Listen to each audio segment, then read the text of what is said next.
Hi class, welcome to another tutorial on CS575, and this lecture we will have an introduction to clustering algorithms. Right, so we have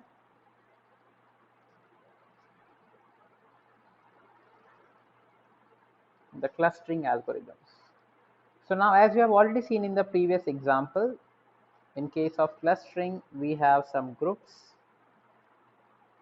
Basically we group the items which are similar in nature, right? So this can be an example of clustering. So now clustering algorithm, the type 1, the requirement is that you need to specify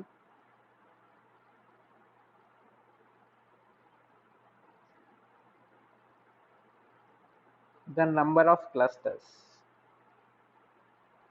Now, although it may sound very simple, this, if you think a bit, this is difficult, right? So let's say you have a data here. A data can have multiple clusters, right? So determining this is itself a challenging problem. And then you have type 2, in which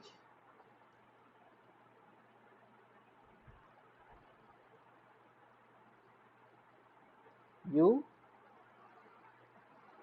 don't require to provide the number of clusters. And if you see, basically this is a desirable thing, right? We want more and more algos to be of type 2, that the machine automatically determines which is how many clusters that it requires, right? So at many times when you do not know how many clusters you require, you start with a random guess and then you improve. So let us now start with one of the most famous clustering algorithms, which is known as k-means algorithm. This basically is early 70s, but it is still widely used due to its mathematical soundness and the very intuitive nature of it. Right? So in k-means algorithm, so as you can see the word means here, means means the average, or you can also take it as centroid.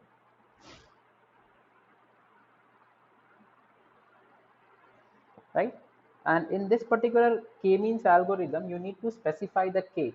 K is the number of clusters that you want. So if we take our standard example of horsepower and max speed,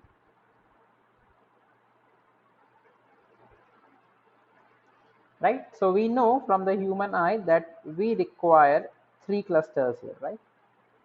So in this case, k will be equal to 3. And now what do you mean by the word means in this particular case? So as I said, means can be the average or centroid. So whenever you basically deal with the k-means algorithm, you take this like a centroid, right?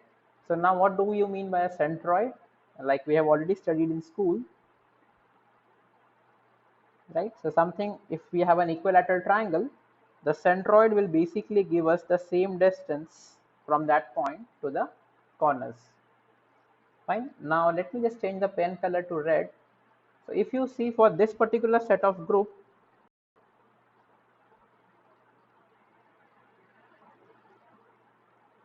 right, I am marking the red color as the centroid, right?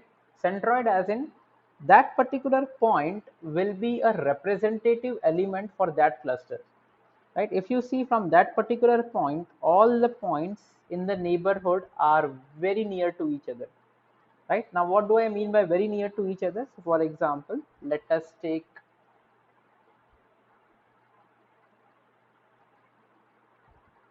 this particular case.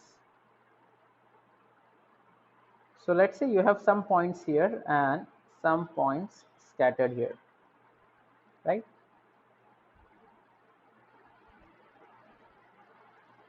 So now if I say you this particular X point, does this X basically have a representation for this cluster? You can say that this X is located very, very close to the cluster. But now try to visualize one particular thing. From this particular X, try to calculate the distance of each and every point that belongs to this cluster, right? Try to compute the distances. and then try to sum it, right? Just visualize that when you have a very good centroid, the sum of this distance would be minimum. Now let us see an example again, right? So let me just take 4 points, right? And assume that this point is the centroid, right? Which is a very good centroid and which is an ideal centroid, right? So now if you see the distance here, this is D1, D2, D3 and D4, right? So D1 plus D2 plus D3 plus D4. This basically will give the most minimum distance. Now assume that you take another case with the same 4 points, but in this particular case the centroid is located here.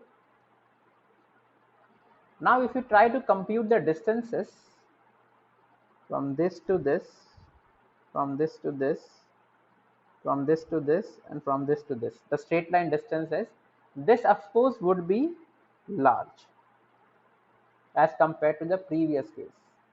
So the goal of the centroid algorithm is to take a point and try to move it to such a place that the distance of that point to all the points belonging to that cluster is minimized, right? We will see a more formal way of this in the next lecture. So I just wanted to give you an idea of what the clustering algorithm tries to achieve. That's it for this lecture class.